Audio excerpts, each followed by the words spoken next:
На этот раз мы побывали в районе Сино. Этот район самый большой по территории, но в плане своих проблем он ничем не отличается от других столичных районов.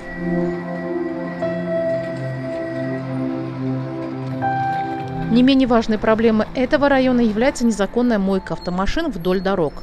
Например, по улице Багаудинова. Эту проблему ЭКГАИ не может решить уже который год.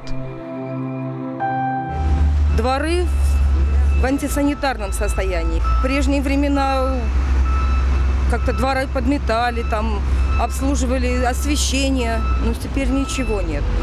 Детских площадок вообще в помине никогда не существовало, не существует. Во дворах существуют только стоянки для автомашин, где начинают мыть машины, ругаемся, не ругаемся, никто нас не слушает. Еще у нас проблема ковры мыть. Это у нас начиная с января и кончая декабрем моют.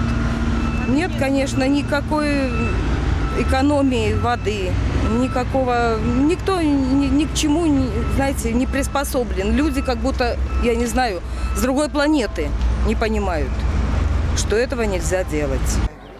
В этом районе власти не могут избавиться от постоянно дымящихся тандыров. Например, дом 64 по улице Гуломова окуривается тандырами с обеих сторон. Местных жителей мучает и вопрос самовольно захваченных огородов, палисадников, хозпостроек, гаражей, а также оборудованных мест под мойку ковров во дворах.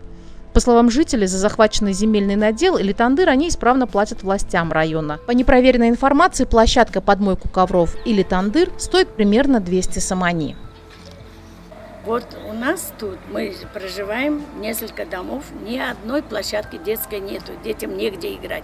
У одного подъезда играет, выгоняют, другому подъезду идут, выгоняют. В общем, тут стройка была, все дороги разбили, не асфальтировано, пройти нельзя. На улице Багаудинова от пересечения с улицей Гафурова до проспекта Самани по обеим сторонам дороги нет тротуара. Кстати, пока строится многоуровневая эстакада на Кольцевой 82-м микрорайоне, это единственная дорога, которой пользуются автовладельцы и пешеходы. Им приходится либо, рискуя жизнью, идти по проезжей части, либо по пересеченной местности. В конце прошлого года мы рассказывали об этой проблеме. Столичный УКС направил в редакцию опровержения, но безответственный исполнитель строительных работ так и не нашелся.